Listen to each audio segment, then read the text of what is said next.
Yo creo que Esquerra Republicana lo que le pediría al cuerpo es aplastarle la cabeza a Junts per Catalunya, que ese es el objetivo del procés desde el primer día. O sea, Esquerra Republicana lo que quiere es ser el nou Pau de Paller y tal. Lo que pasa es que, claro, eso es complicado de explicar a tus electores y más con el caldo de cultivo que se ha creado.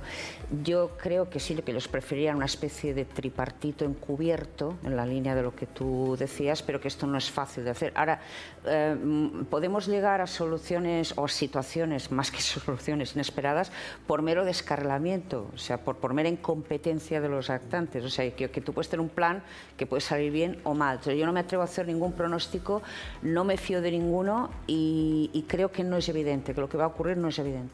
És probable que la justícia belga segueixi ignorant el requeriment. De fet, la justícia belga té un ampli historial de protecció de delinqüents, o sigui, era un santuari a terra per excel·lència i va costar molt, si és que algun cop s'ha aconseguit del tot que deixi de ser-ho, però jo penso que, en tot cas, aquesta votació pot ser una pedreta en el camí de cara a la construcció, a la visualització d'aquesta necessària unitat jurídica a la Unió, i en aquest